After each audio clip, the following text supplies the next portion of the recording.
아버지의 장례식장은 조용했습니다. 3일장 마지막 날, 향 냄새만 가득한 좁은 공간에서 저는 초라한 영정사진을 멍하니 바라보며 앉아 있었습니다. 제 이름은 박현수, 올해 48입니다. 아버지 박만석은 78세의 나이로 지난주 돌아가셨습니다. 동네 구멍가게 슈퍼를 40년 넘게 운영하시다가 심장마비로 쓰러지셨습니다. 영정 속 아버지는 환하게 웃고 계셨습니다. 낡은 슈퍼 앞치마를 두르고 손님들에게 웃어 보이시던 그 모습 그대로였습니다. 하지만 조문객은 많지 않았습니다. 동네 단골 할머니 몇 분과 오래된 이웃 몇 명뿐이었습니다. 저는 아버지의 슈퍼를 물려받기로 했지만 아직 개인 사업도 정리하지 못한 상태였습니다. 경제적으로 여유가 없었고 가족에 대한 죄책감도 컸습니다. 빈소를 지키던 떡집 할머니가 조용히 다가와 말했습니다. 현수야, 내 아버지. 정말 좋은 분이셨어. 동네 사람들 다 알아. 저는 고개를 끄덕였습니다. 고맙습니다, 할머니. 근데 말이야. 할머니가 말을 망설이는 순간이었습니다. 바로 그때 장례식장 문이 쾅 하고 거칠게 열렸습니다. 검은 가죽 점퍼를 입은 중년 남자 둘이 성큼성큼 들어오더니 조문객도 없는 빈소를 둘러보며 비웃었습니다. 여기가 그 미수금 덩어리 슈퍼 맞지? 제 몸이 굳었습니다. 장례식장에서 할 소리가 아니었습니다. 저는 기분이 나빠져 자리에서 일어섰습니다. 누구십니까? 가죽 점퍼를 입은 50대 후반쯤 되어 보이는 남자가 재단 위에 놓인 과일 접시를 발로 걷어차며 말했습니다. 당신 아버지, 우리 건물 월세 4번이나 밀렸어. 게다가 동네 사람들한테 김밥이니 라면이니 외상으로 퍼준 돈만 1,000만 원이 넘는다던데? 쨍그랑. 사과가 바닥에 굴러떨어졌습니다. 저는 멍하니 서 있었고 옆에 있던 또 다른 남자가 장례식장 테이블에 서류 뭉치를 턱 올려놓았습니다. 상가 임대계약 갱신불가 통지서, 월세 연체 합계 396만 원, 미수금 변제 책임 명시 조항. 제 손이 떨렸습니다.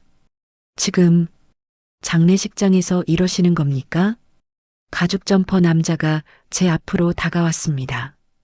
그가 바로 이 건물의 주인 백동진이었습니다. 58세, 이 동네에서 상가 건물 3채를 소유한 악덕 건물주로 소문난 인물이었습니다. 백동진이 제 멱살을 거칠게 잡았습니다. 너, 아버지 대신 갚아. 여기 사인해. 오늘부로 내가 슈퍼 운영권 넘기는 걸로. 안 그러면 당장 상가 비워. 제 목이 조였습니다. 숨을 제대로 쉴 수 없었습니다. 순간 빈소를 지키던 떡집 할머니가 벌떡 일어나 소리쳤습니다. 아, 장례식장에서 뭐하는 짓들이야. 박 사장님 생전에 내 놈들한테 당한 게 얼마나 많은데. 백동진이 할머니를 돌아보며 손가락을 튕기듯 비웃었습니다. 입 다물어 할망구. 내가 외상값 제일 많이 남긴 사람이잖아. 내 것만 해도 47만 원 맞지? 할머니의 얼굴이 굳어졌습니다. 주름진 손이 떨렸습니다. 저는 분노로 입술을 깨물었습니다. 피가 날 정도로 세게 물었지만 참았습니다. 백동진 옆에 서 있던 남자가 낄낄거리며 말했습니다.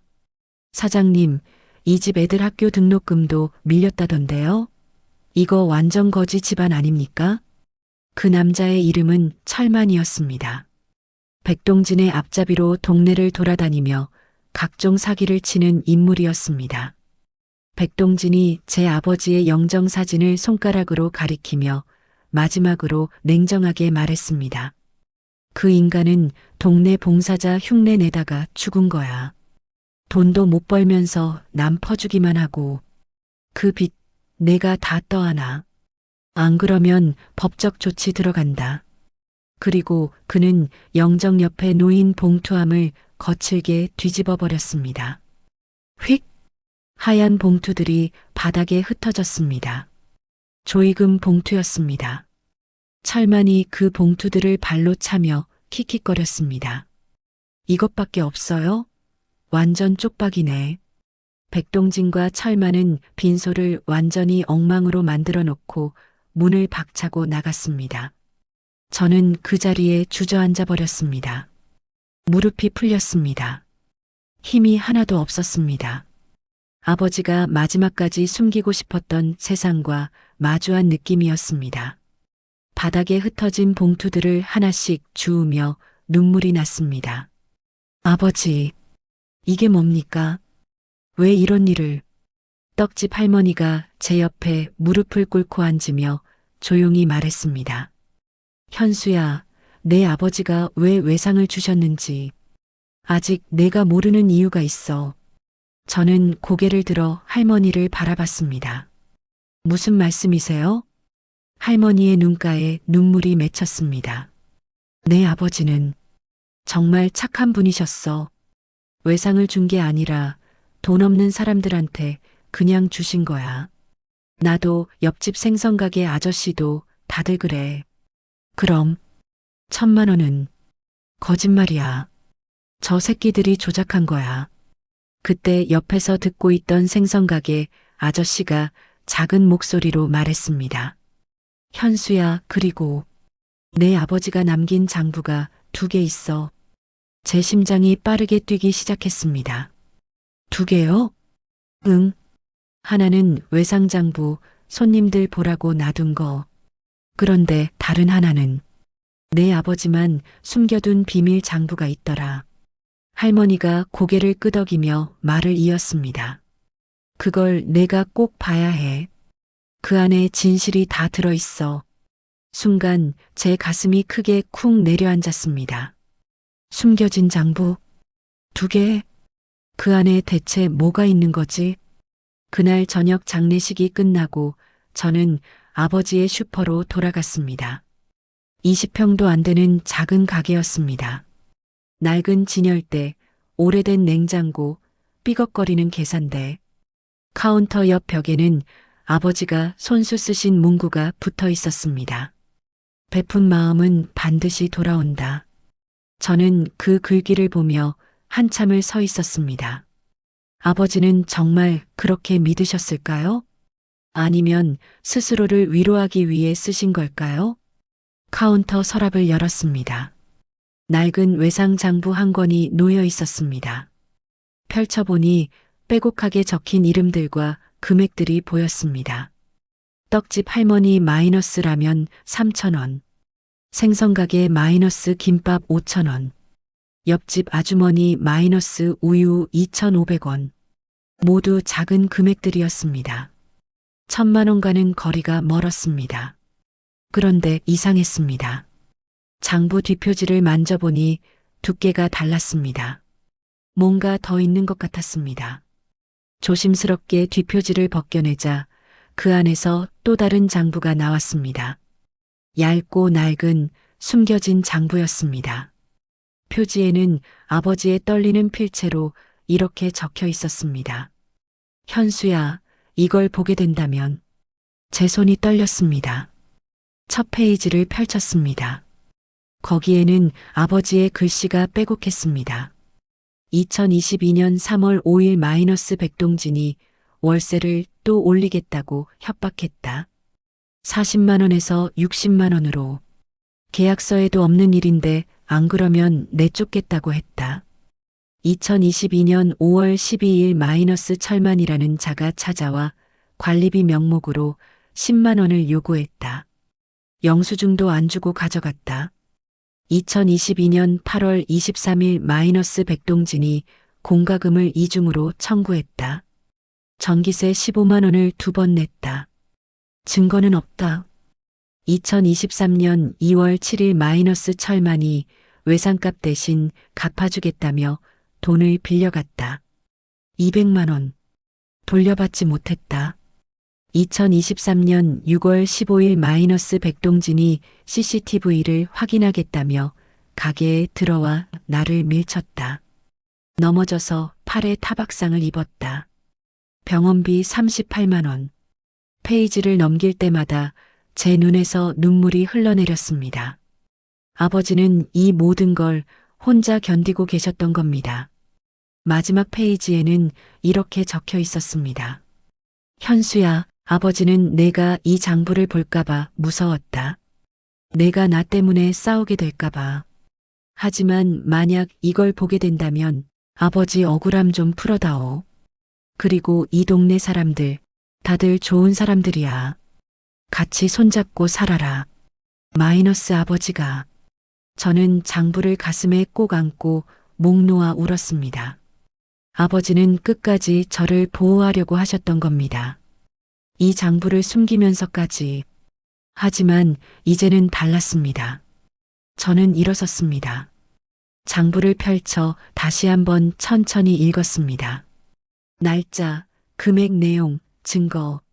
모든 것이 구체적으로 기록되어 있었습니다. 특히 CCTV 날짜와 일치하는 메모들이 눈에 들어왔습니다.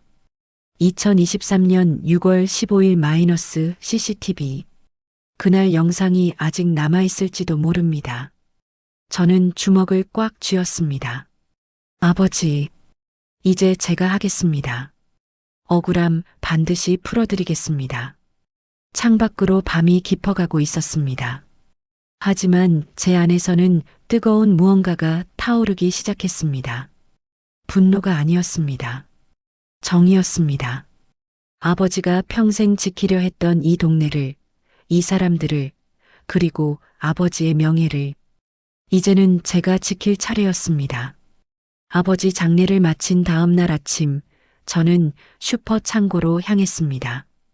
평생 아버지가 혼자 정리하고, 혼자 지키고, 누구도 가까이 오지 못하게 하던 곳이었습니다. 녹슨 철문을 열자 곰팡이 냄새와 함께 오래된 먼지가 코를 찔렀습니다. 창문 틈으로 들어온 햇볕에 먼지가 부유하고 있었고, 계산대 테이프, 낡은 음료 상자, 찢어진 포대 자루들이 어지럽게 쌓여 있었습니다. 그리고 아버지가 늘 허리에 차고 다니던 작은 열쇠꾸러미가 계산대 서랍 한쪽에서 저를 기다리고 있었습니다. 열쇠를 꺼내 손에 쥐었습니다. 차가운 쇠 느낌이 손바닥에 전해졌습니다. 저는 가장 오래되고 녹슨 열쇠를 골라 창고 벽장 깊숙한 곳으로 다가갔습니다. 아버지만 열 수 있던 그 공간이었습니다. 열쇠를 자물쇠에 넣고 천천히 돌렸습니다. 철컥. 오랜만에 열리는 듯 뻣뻣하게 저항하던 자물쇠가 풀렸습니다. 벽장 안에는 세월이 눌러붙어 더 이상 펼쳐지지 않을 것 같은 두꺼운 노트 한 권이 있었습니다. 표지에는 굵은 펜으로 단단하게 적혀 있었습니다. 미수금 장부. 저는 조심스럽게 노트를 꺼냈습니다. 무게감이 느껴졌습니다. 단순한 종이 무게가 아니라 아버지의 삶이 담긴 무게였습니다. 노트를 들자마자 이상한 걸 느꼈습니다. 표지 뒤쪽이 비정상적으로 두꺼웠습니다. 마치 안에 뭔가 끼워 넣어진 느낌이었습니다. 손가락으로 뒷표지를 조심스럽게 눌러봤습니다. 확실히 무언가 숨겨져 있었습니다.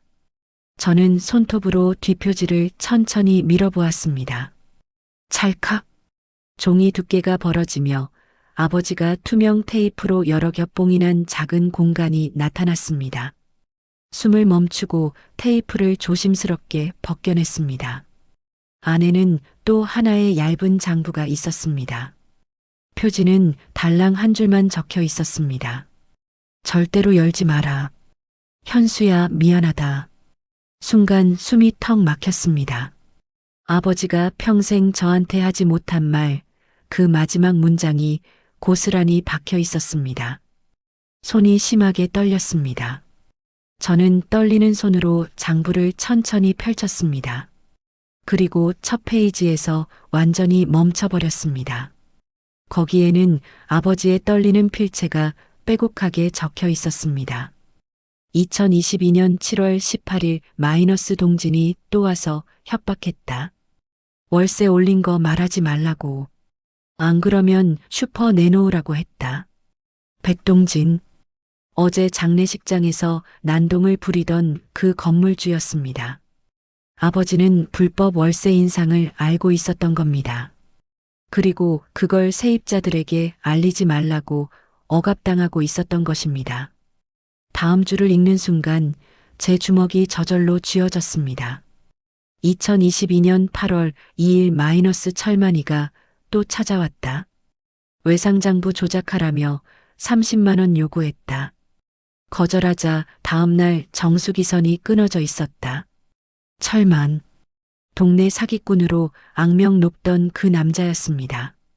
왜 아버지를 찾아갔던 걸까요? 외상장부를 조작하라니 대체 무슨 목적으로? 저는 장부를 계속 넘겼습니다.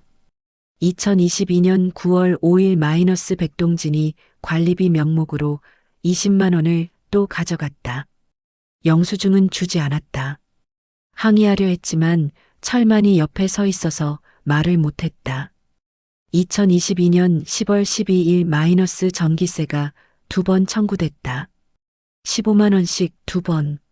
한전에 전화했더니 한 번만 청구됐다고 한다.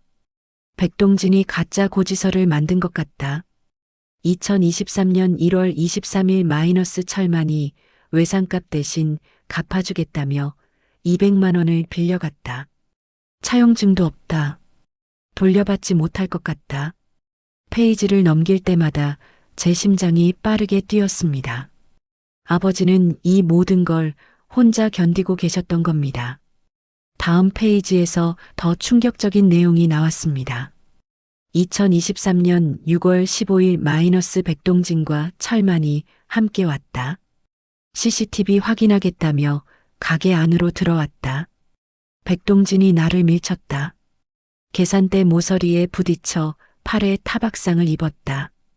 병원비 38만 원. 고소하고 싶지만 보복이 두렵다.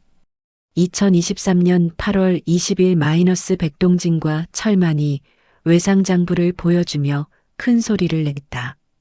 1,000만 원이 넘는다고 거짓말을 했다. 다른 손님들이 들을까봐 무서웠다. 그리고 그 옆에는 아버지가 직접 그려놓은 작은 표가 있었습니다. 날짜, 시간, 방문자 이름이 정확하게 기록되어 있었습니다. 저는 창고 안에 있는 낡은 CCTV 모니터 쪽을 천천히 돌아봤습니다. 아버지가 살아계실 때 저는 종종 물었습니다. 아버지, 왜 오래된 CCTV를 자꾸 고치세요? 새 걸 사시지 그래요. 그때마다 아버지는 웃으며 말씀하셨습니다. 인간이든 물건이든 언젠가는 다 기억이 필요해. 그 말이 그제서야 이해가 되었습니다. CCTV 녹화 날짜와 장부에 적힌 방문일이 정확히 일치했습니다. 협박은 사실이었습니다. 폭행도 사실이었습니다. 모든 게 증거로 남아 있었던 겁니다. 장부 중반부에서 저는 눈물을 참을 수 없었습니다. 2023년 9월 10일 마이너스 현수에게 말하고 싶다. 하지만 말하면 아들이 위험해질 것 같아 두렵다. 백동진이 가족도 가만 안 둔다고 협박했다. 그날 저는 장부 위에 떨어지는 제 눈물 소리를 들었습니다. 아버지는 저를 지키기 위해 혼자 고통을 견디신 것입니다. 2023년 10월 5일 마이너스 몸이 안 좋다. 병원 가고 싶지만 돈이 없다. 백동진이 가져간 돈만 해도 600만 원이 넘는다. 2023년 11월 15일 마이너스 곧 무너질 수도 있다.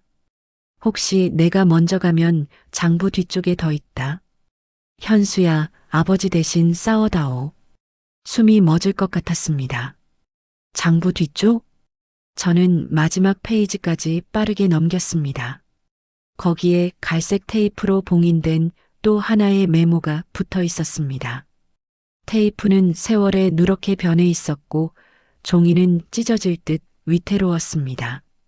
조심스럽게 테이프를 벗겨내자 작고 접힌 종이 한 장이 떨어졌습니다.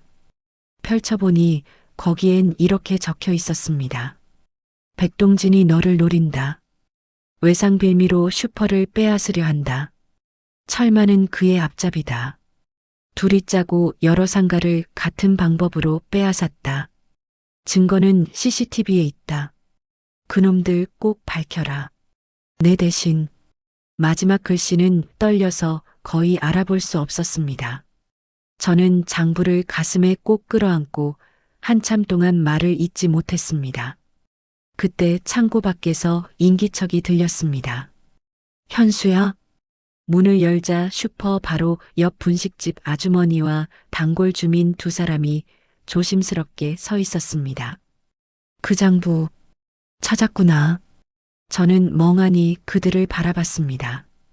분식집 아주머니가 천천히 다가와 말했습니다. 너희 아버지가 이 동네를 얼마나 지켜왔는지 이제 내가 알아야 한다. 제 목소리가 떨렸습니다. 왜 아무도 말씀 안 하셨어요? 아버지가 저렇게 당하는 걸 알면서. 주민들이 고개를 숙였습니다. 옆집 철물점 아저씨가 작은 목소리로 말했습니다. 너희 아버지가 부탁했거든. 현수가 걱정할까봐 절대 말하지 말아달라고. 돌아가실 때까지 그 말만 하셨어. 분식집 아주머니가 눈물을 닦으며 말을 이었습니다. 우리도. 백동진이 무서웠어. 저항하면 우리도 쫓겨날까봐. 미안하다 현수야. 저는 주먹을 쥐었습니다. 가슴이 무너지는 소리가 들렸습니다. 그날 밤 저는 장부를 펼쳐놓고 한자 한자 다시 읽었습니다. 날짜, 시간, 금액, 증거. 모든 것이 구체적으로 기록되어 있었습니다. 아버지는 외상 1,000만 원 때문에 죽은 게 아니었습니다. 누군가에게 오랫동안 압박받고 착취당하고 폭행당하면서도 저를 지키기 위해 침묵하셨던 겁니다. 저는 장부를 들고 경찰서 문 앞까지 갔다가 결국 발걸음을 멈췄습니다. 증거는 있습니다. 하지만 지금 성급하게 움직이면 백동진이 증거를 인멸할 수도 있습니다. CCTV 영상도 확인해야 합니다. 다른 피해자들도 찾아야 합니다. 지금은 조용히 정보를 더 모아야 했습니다. 왜냐하면 이 싸움은 상상했던 것보다 훨씬 복잡해졌기 때문입니다. 그리고 무엇보다 한 가지 의심이 머릿속에서 절대 사라지지 않았습니다. 저놈이 아버지를 죽이려고 했던 게 아닐까? 심장마비로 돌아가셨다고 했지만 아버지는 평소 건강하셨습니다. 혹시 백동진이 마지막으로 협박했던 그날 무슨 일이 있었던 건 아닐까? 저는 창고 천장에 달린 CCTV를 올려다봤습니다. 아버지, 제가 반드시 밝혀내겠습니다. 진실을 그리고 정의를. 밤은 깊었지만 제 안에서는 뜨거운 무언가가 타오르기 시작했습니다. 장부를 끌어안고 집으로 돌아온 그날 밤, 저는 거의 한숨도 자지 못했습니다. 침대에 누워 천장을 바라봤지만 눈이 감기지 않았습니다. 머릿속에서 단 한 문장만 계속 반복됐습니다. 백동진이 너를 노린다. 그 문장 위에 아버지의 떨리는 글씨체가 겹쳐 보였습니다. 그 말이 사실이라면 어제 장례식장에서 벌어진 일은 단순한 돈 문제 따위가 아니었습니다. 계획적이고 조직적인 범죄였습니다. 시계를 보니 새벽 4시였습니다. 창밖은 아직 어두웠고 골목은 조용했습니다. 저는 일어나 부엌으로 갔습니다. 차가운 물을 한 컵 마시며 창밖을 내다봤습니다. 아버지가 매일 아침 이 시간에 슈퍼 문을 여셨습니다. 40년 동안 단 하루도 빠짐없이. 아버지, 대체 무슨 일이 있었던 겁니까? 바로 그때 현관문을 누군가 조심스럽게 두드렸습니다. 톡톡톡. 새벽 4시 반에 누가 찾아온 걸까요? 저는 경계하며 문을 열었습니다. 현수야, 잠깐 나와봐. 분식집 아주머니였습니다. 얼굴에는 새벽 안개가 맺혀 있었고 표정은 전날보다 훨씬 심각해 보였습니다. 무슨 일이세요, 아주머니? 너한테 꼭 들려줘야 할 게 있어. 지금 당장. 목소리가 떨렸습니다. 저는 재킷을 걸치고 아주머니를 따라 나섰습니다. 새벽 안개가 골목에 내려앉은 시간이었습니다. 가로등 불빛이 뿌옇게 번져 보였습니다. 분식집 아주머니는 저희 슈퍼 뒤편 쌀창고 자투리 공간으로 저를 이끌었습니다. 거기에는 동네 주민 3사람이 이미 모여 있었습니다. 매일 슈퍼에 들르던 배달원, 주차장 아저씨, 그리고 옆 동네 미용실 원장이었습니다. 그들은 저를 보자 조용히 고개를 숙였습니다. 현수야. 분식집 아주머니가 무거운 목소리로 말했습니다. 너희 아버지 돌아가시기 전날 문제가 있었어. 제 숨이 멎었습니다. 주차장 아저씨가 먼저 입을 열었습니다.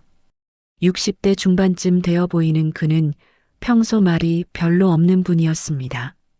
전날 밤 11시쯤 너희 아버지랑 백동진이 슈퍼 창고에서 크게 말다툼했어.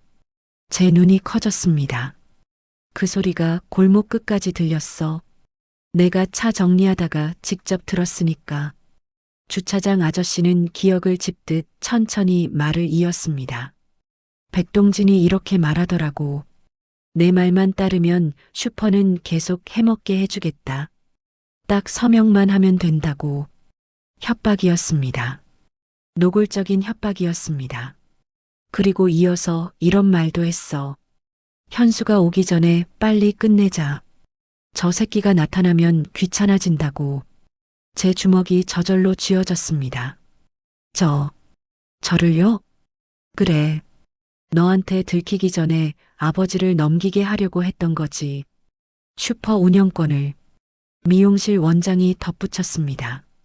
우리도 그날 밤 이상하다고 생각했어요. 박 사장님 목소리가 평소랑 달랐거든요. 떨리고 있었어요. 아버지 장부 기록과 정확히 맞아떨어졌습니다. 백동진은 제가 나타나기 전에 아버지를 압박해 슈퍼를 빼앗으려 했던 겁니다. 이번에는 배달원이 조심스럽게 입을 열었습니다. 20대 후반의 젊은 청년이었습니다.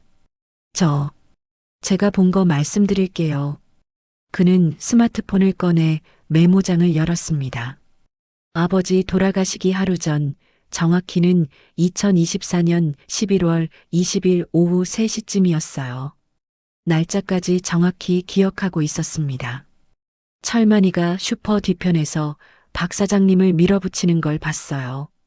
저는 배달하러 가다가 우연히 제 입술이 떨렸습니다. 어깨를 막 잡고 이러더라고요. 그 장부만 내놔. 그럼 다 끝난다니까. 왜 자꾸 버티냐고. 목소리가 엄청 컸어요. 장부. 아버지가 숨기고 있던 2번째 장부를 찾고 있었던 겁니다. 박 사장님이 거절하셨어요. 그건 안 된다. 그건 내 마지막 증거다라고 하시더라고요. 배달원의 목소리가 떨렸습니다. 그러자 철만이가 욕을 하면서 가버렸어요.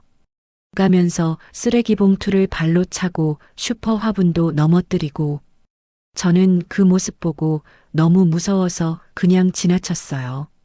죄송합니다. 제가 그때 경찰이라도 불렀어야 했는데 분식집 아주머니가 청년의 어깨를 토닥였습니다. 내 잘못 아니야. 우리 모두 겁먹었던 거지. 말 그대로 위협이었습니다. 체계적이고 반복적인 위협이었습니다. 마지막으로 미용실 원장이 말했습니다. 50대 초반의 차분한 여성분이었습니다. 현수야, 내 아버지가 나한테 이상한 말을 남기셨어. 무슨 말씀이요? 원장은 잠시 숨을 고르더니 천천히 말했습니다. 돌아가시기 이틀 전에 미용실에 오셨어. 머리 자르러.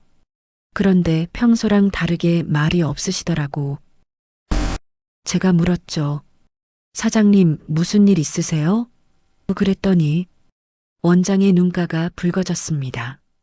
이렇게 말씀하셨어. 내가 없어지면 현수만 믿어라.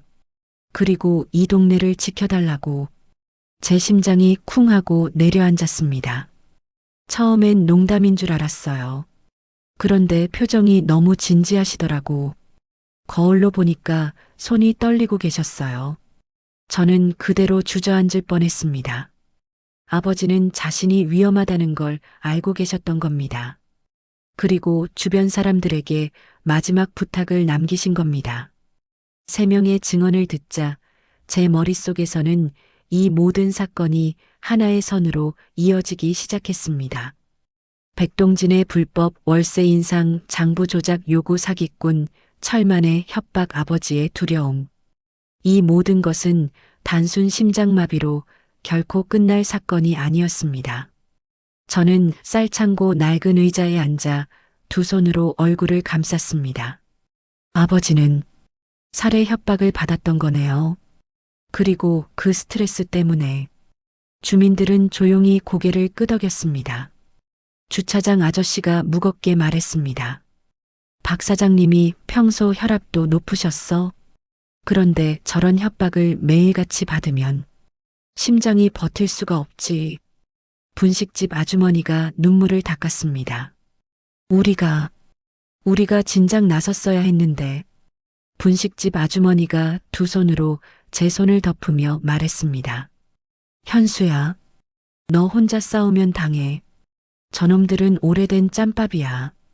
수십 년 동안 이런 짓 해온 놈들이라고. 배달원이 앞으로 나서며 말했습니다. 저희도 도울게요. 박 사장님한테 외상 많이 얻어먹었어요. 그 은혜 갚아야죠. 주차장 아저씨가 굵은 목소리로 말했습니다. 이 동네 악질 건물주 때문에 고통받은 사람이 얼마나 많은데 이번 기회에 확실하게 끝내야 해. 미용실 원장이 덧붙였습니다. 우리 모두 증인이에요. 필요하면 경찰서든 법원이든 어디든 갈 거예요. 그 순간 저는 처음으로 이 싸움에서 혼자가 아니라는 걸 느꼈습니다. 아버지가 평생 주민들에게 베푼 마음이 지금 되돌아오고 있었습니다. 베푼 마음은 반드시 돌아온다. 아버지가 슈퍼벽에 써놓으신 그 문구가 현실이 되고 있었습니다. 모든 주민이 돌아간 후 저는 다시 창고로 돌아와 장부를 펼쳤습니다. 그리고 그날은 미처 발견하지 못했던 아주 작은 글씨 한 줄이 눈에 들어왔습니다. 장부 제일 마지막 페이지 하단 모서리에 연필로 희미하게 적혀 있었습니다. 장부 안쪽 끈을 뜯어보면 알게 된다. 끈? 저는 노트를 뒤집어 재본된 부분을 자세히 살펴봤습니다. 실선 하나가 안쪽으로 묶여 있었습니다. 조심스럽게 실선을 잡아당겼습니다. 툭! 끊어지는 소리와 함께 작은 비닐 봉투가 떨어졌습니다. 손으로 비닐을 열자 종이 쪽지가 하나 더 나왔습니다. 거기에는 단 3글자만 적혀 있었습니다. 땅 문서. 그 아래 아버지는 아주 작게 이렇게 적고 계셨습니다. 그놈들이 노리는 건 단순 월세가 아니다. 이 땅 전체를 노리고 있다. 재개발 정보를 미리 알고 있는 것 같다. 제 손이 떨렸습니다. 숨을 삼켰습니다.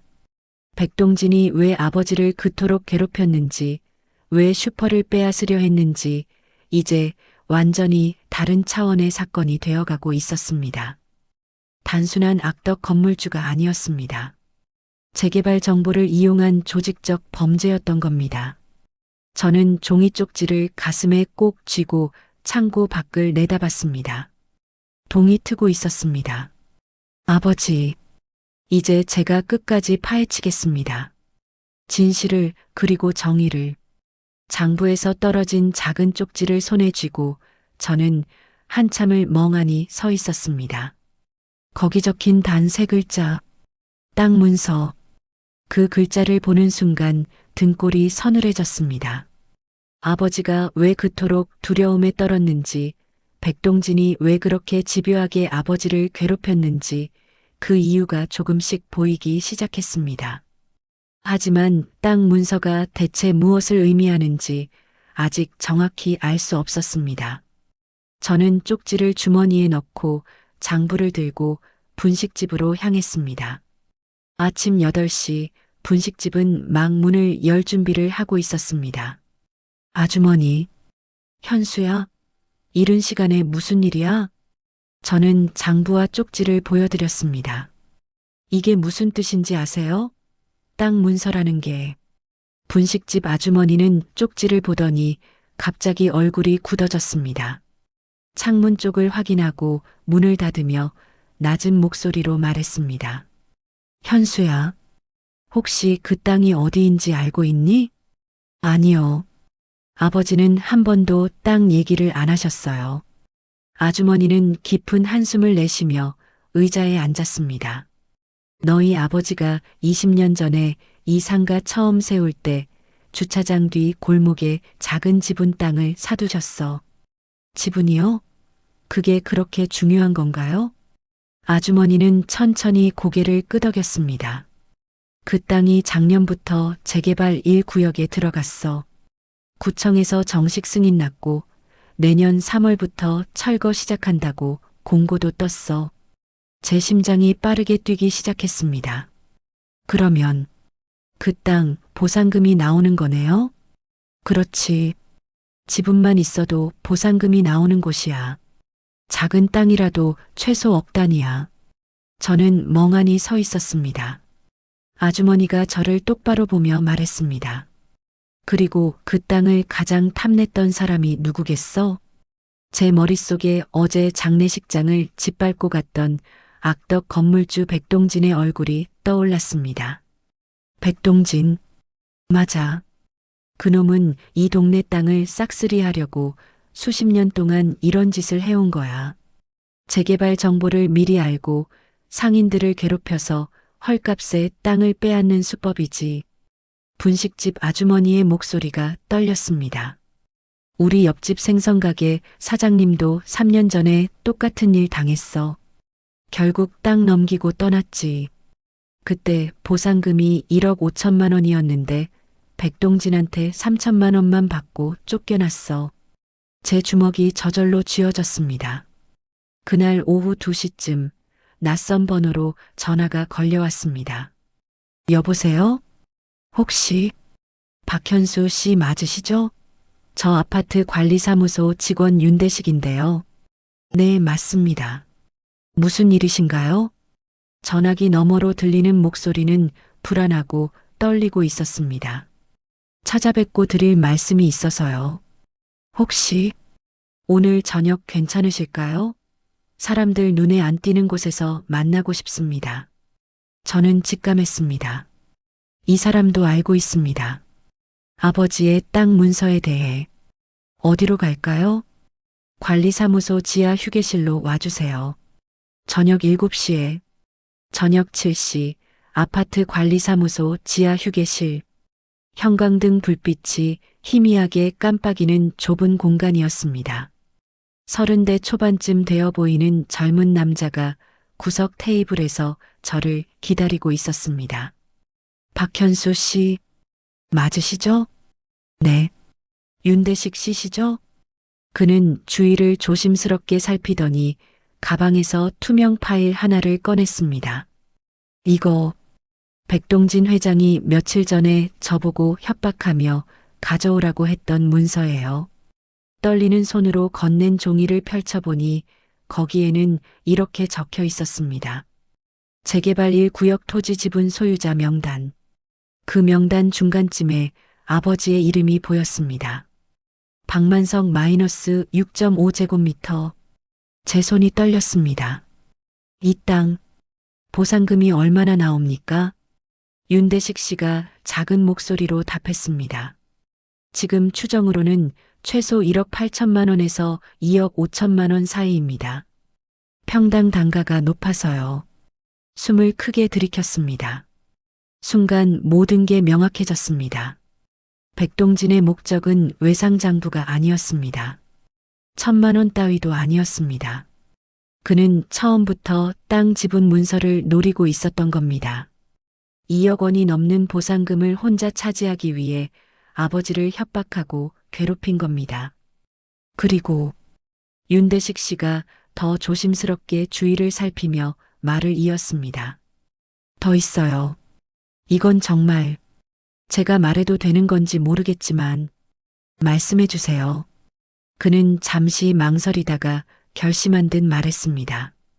박만석 씨 돌아가신 날, 정확히는 2024년 11월 22일 저녁이었죠. 제 심장이 빠르게 뛰기 시작했습니다. 그날 백동진 회장이 관리실에 갑자기 찾아왔어요. 그리고 CCTV 녹화 기간을 3일로 줄여달라고 했어요. 원래는 한 달인데. 왜요? 그것도 이상했지만 더 이상한 건 주차장 CCTV 각도를 바꿔달라고 했어요. 슈퍼 쪽이 안 보이게. 제 몸이 얼어붙었습니다. 저희 직원들끼리 다 의심했어요. 아버지가 혼자 넘어져서 죽었다는 증거를 만들려고 한 게 아니냐고. 소름이 돋았습니다. 윤대식 씨가 떠난 후 저는 휴게실에 혼자 앉아 모든 걸 정리했습니다. 아버지는 재개발 지분 땅을 소유 보상금 최소 2억 원. 백동진은 그 지분을 빼앗으려 함 외상 장부 조작 협박 압박. 아버지는 장부 뒤에 진실을 숨김 저를 지키기 위해 사기꾼 철만도 그 일에 연루 앞잡이 역할. 아버지 사망 이후 백동진은 즉시 장례식장 난동 지분 문서를 노린 행동. CCTV 녹화 기간 조작 증거 인멸 시도. 퍼즐이 완전히 맞춰졌습니다. 저는 두 손으로 얼굴을 감싸쥐었습니다. 아버지는 마지막까지 저한테 이 일을 맡기고 떠나신 겁니다. 숨기고 싶었던 게 아니라 저를 위험에서 지키려고 했던 것입니다. 아버지, 왜 혼자 싸우셨어요? 왜? 눈물이 주르륵 흘러내렸습니다. 그때 윤대식 씨가 다시 휴게실로 들어왔습니다. 박현수 씨, 이것도 드릴게요. 손에는 작은 USB 하나가 있었습니다. 이건 미처 삭제하지 못한 CCTV 백업본입니다. 본사 서버에 자동으로 저장된 거라 백동진 회장도 모르고 있어요. 이 안에, 네. 박만석 씨 돌아가시기 전날 밤 백동진과 철만이 슈퍼 창고에서 아버지를 협박하는 장면이 다 들어있어요. 제 손이 떨렸습니다. 결정적 증거였습니다.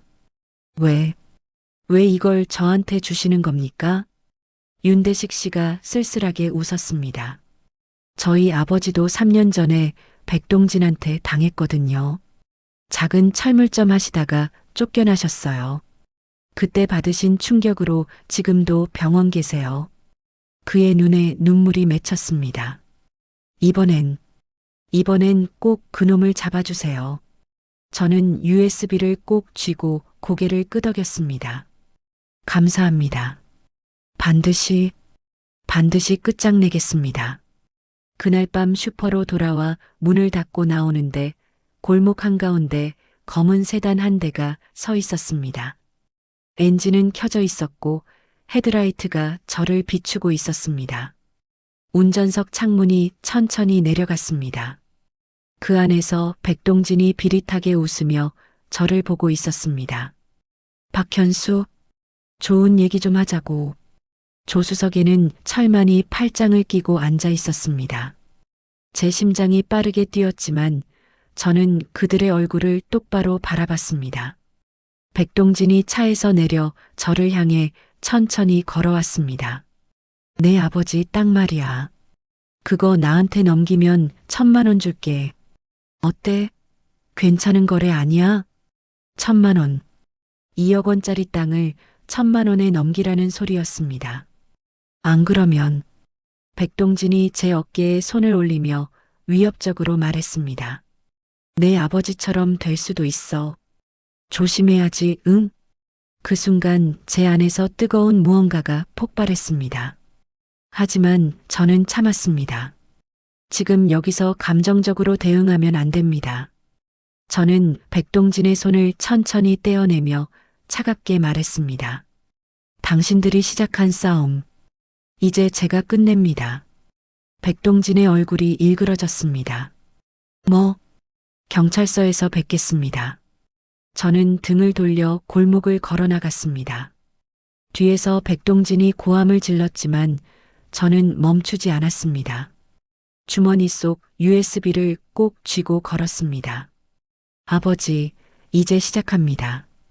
그날 밤 11시쯤 슈퍼 셔터를 내리고 있을 때였습니다. 쿵쿵쿵. 골목에 무거운 발소리가 울렸습니다. 고개를 들자 백동진이 3명의 건달 같은 부하들을 데리고 저를 향해 걸어오고 있었습니다. 가죽 점퍼를 입은 남자들은 팔짱을 끼고 저를 노려봤습니다. 백동진이 비릿하게 웃으며 말했습니다. 박현수 씨, 도망 다니지 말고 일 좀 쉽게 갑시다. 어차피 내가 이길 수 없는 싸움이야. 제 심장이 빠르게 뛰었습니다. 두려웠지만 이제는 물러설 수 없었습니다. 당신, 우리 아버지 죽음과 무슨 관련이 있는 겁니까? 백동진은 실소를 터뜨리며 고개를 저었습니다. 관련? 심장마비라며. 병원에서도 그렇게 결론 났잖아. 내가 신고라도 했어? 증거라도 있어? 그의 목소리에는 확신이 가득했습니다. 증거가 없을 거라고 믿고 있었던 겁니다. 하지만 그 순간 저는 주머니에서 작은 USB를 꺼내 들었습니다. 여기에 있습니다. 백동진의 표정이 굳어졌습니다. 철만이 옆에서 황급히 말했습니다. 사장님 저 건. 설마. 입 닥쳐. 백동진이 철만을 노려봤습니다. 저는 USB를 꼭 쥐고 말했습니다. 내일 아침 9시 경찰서에서 뵙겠습니다. 안 나오시면 제가 직접 찾아가겠습니다. 백동진의 얼굴이 일그러졌습니다. 이 새끼가.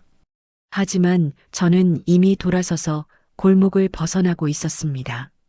다음 날 아침 9시 은행경찰서 경제범죄수사팀 조사실. 저는 USB와 아버지의 비밀장부 그리고 재개발 서류를 모두 가져왔습니다. 분식집 아주머니, 배달원, 주차장 아저씨, 미용실 원장도 함께 왔습니다. 그리고 아파트 관리사무소 직원 윤대식 씨도 증인으로 나왔습니다. 형사 2명이 조사실에 들어왔습니다. 박현수 씨 맞으시죠? 신고 내용 확인했습니다. 먼저 증거물부터 확인하겠습니다. 저는 USB를 건넸습니다. 이 안에 백동진과 철만이 우리 아버지를 협박하는 장면이 들어 있습니다. 형사가 USB를 컴퓨터에 연결했습니다. 화면이 켜지고 영상이 재생되기 시작했습니다. 2024년 11월 21일 오후 10시 43분. 슈퍼 뒤편 골목이 화면에 나타났습니다. 어두운 밤 아버지가 장부를 들고 창고 앞에 서 계셨습니다. 그때 어둠 속에서 누군가 빠르게 다가왔습니다. 철만이었습니다. 철만이야. 박 사장, 그 장부 내놔. 말 안 들으면 진짜 큰일 난다고. 아버지 안 돼. 이건 내가 지켜야 해. 철만 이 고집불통 영감. 백 회장님 화나시면 너도 내 아들도 다 끝장이야. 철만이 아버지의 팔을 거칠게 잡아당겼습니다. 아버지가 비틀거리며 뒤로 밀려났습니다. 철만 다음엔 더 세게 온다. 각오해. 철만이 욕설을 퍼부으며 골목을 빠져나갔습니다. 아버지는 그 자리에 주저앉아 가슴을 움켜쥐셨습니다. 그리고 CCTV 시간 표시는 10시 55분에서 끊겼습니다. 아버지가 돌아가신 시간은 11시 7분이었습니다. 형사가 영상을 멈추고 저를 바라봤습니다. 촬영 시간이 왜 12분 전에 끊긴 겁니까? 저는 윤대식 씨를 가리켰습니다. 이분이 증언해 주실 겁니다. 윤대식 씨가 떨리는 목소리로 말했습니다. 백동진 회장이 저한테 직접 지시했습니다. CCTV 녹화 기간을 3일로 줄이고 각도도 슈퍼 쪽이 안 보이게 바꾸라고요. 박만석 씨가 돌아가신 바로 그날 밤에요. 형사들의 표정이 굳어졌습니다. 증거인멸 시도네요. 저는 아버지가 숨겨두신 2번째 장부를 테이블 위에 조심스럽게 올려놓았습니다. 형사가 장부를 펼쳐 천천히 넘기기 시작했습니다. 페이지를 넘길 때마다 형사의 표정이 점점 굳어갔습니다. 2022년 7월 18일 마이너스 백동진이 월세를 40만 원에서 60만 원으로 불법 인상. 계약서에는 없는 내용. 2022년 9월 5일 마이너스 관리비 명목으로 20만 원 추가 징수. 영수증 없음. 2023년 2월 12일 마이너스 옆집 생선가게 사장님도 같은 방법으로 땅 문서 빼앗김. 보상금 1억 5천만 원인데 3천만 원만 주고 쫓아냄. 2023년 6월 15일 마이너스 백동진이 나를 밀쳐서 타박상. 병원비 38만 원. 경찰 신고하면 가족 해친다고 협박. 형사가 고개를 들어 저를 바라봤습니다. 이게 전부 사실입니까? 분식집 아주머니가 앞으로 나섰습니다. 사실입니다. 저희 모두 목격자예요. 박 사장님이 얼마나 고통받으셨는지 배달원이 덧붙였습니다. 저도 직접 봤어요. 철만이가 박 사장님 협박하는 거 주차장 아저씨가 말했습니다.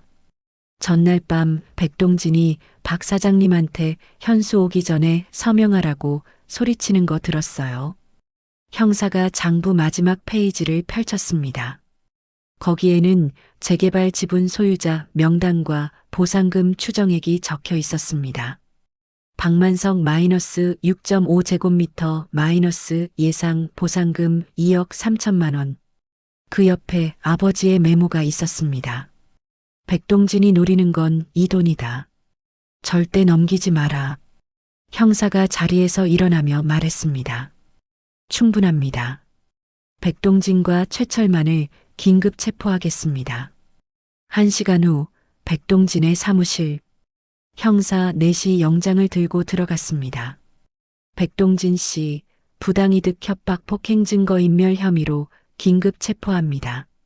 백동진이 벌떡 일어나 소리쳤습니다. 뭐? 증거가 어디 있어? 그 노인네 혼자 쓴 장부 가지고? 형사가 차갑게 대답했습니다. CCTV 영상, 장부 기록, 증인 5명, 관리사무소 직원 증언, 재개발 서류 조작 정황. 충분합니다. 백동진의 얼굴이 새하얗게 질렸습니다. 그 USB 어떻게 체포에 협조해 주시기 바랍니다. 형사 둘이 백동진의 양팔을 잡았습니다. 백동진은 끌려가면서도 마지막까지 소리쳤습니다. 그까짓 장부 때문에 그 땅은 내 거라고. 박만석이 아니라 내 거였어. 저는 경찰서 복도에서 그 장면을 지켜보며 조용히 말했습니다. 아버지는 그 땅을 주민들을 위해 남기셨습니다. 당신 혼자 차지하라고 만든 게 아니에요. 백동진의 얼굴이 굳어졌습니다. 옆 조사실에서는 철만도 체포되고 있었습니다. 사장님, 저는 시킨 대로 한 것뿐이에요. 저 살려주세요. 철만은 끝까지 비겁했습니다. 경찰 조사가 모두 끝난 후 저는 집으로 돌아와 아버지의 유품 상자를 열었습니다. 오래된 나무 상자 안에는 깨끗하게 보관된 서류 한 장이 들어 있었습니다. 재개발 보상금 수령 및 분배 계획서. 펼쳐보니 거기에는 이렇게 적혀 있었습니다. 수령인 박현수 마이너스 5천만 원. 분식집 김순자 마이너스 3천만 원. 배달원 이준호 마이너스 2천만 원. 주차장 관리 박철수 마이너스 2천만 원. 미용실 최영희 마이너스 2천만 원. 기타 어려운 주민 지원금 마이너스 4천만 원. 아버지는 보상금을 혼자 가지려는 게 아니라 어려운 주민들과 나누게끔 미리 문서를 작성해 두셨던 겁니다. 서류 뒷면에는 아버지의 손글씨로 이렇게 적혀 있었습니다. 현수야, 이 동네를 지켜라. 돈은 혼자 가지면 독이 되지만 나누면 약이 된다. 아버지가 평생 배운 건 그것뿐이다. 마이너스 아버지가. 저는 서류를 가슴에 꼭 안고 목 놓아 울었습니다. 아버지, 정말 대단하신 분이셨어요. 정말. 석 달 후 슈퍼는 새롭게 문을 열었습니다. 이번에는 제가 혼자 운영하는 슈퍼가 아니라 동네 모두가 함께 만드는 공동 슈퍼였습니다. 아버지의 유언대로 보상금을 나눠받은 주민들이 자발적으로 슈퍼 운영에 참여했습니다. 분식집 아주머니가 계산대에 서며 말했습니다. 만석이 오빠가 살아계셨으면 정말 좋아하셨을 거야. 이렇게 다 같이 모여서. 배달원 준호가 물건을 진열하며 웃었습니다.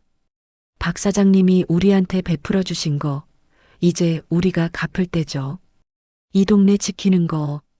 주차장 아저씨가 청소를 하며 덧붙였습니다. 앞으로는 외상도 받고 어려운 사람들 도와주고 만석이 형님처럼. 그리고 슈퍼 입구에 새 간판이 달렸습니다. 크고 따뜻한 글씨로 이렇게 써 있었습니다. 만석 슈퍼 마이너스 베푼 마음은 돌아온다. 간판 아래에는 아버지의 작은 액자 사진이 걸려 있었습니다. 영정에서 보았던 그 따뜻한 미소 그대로였습니다.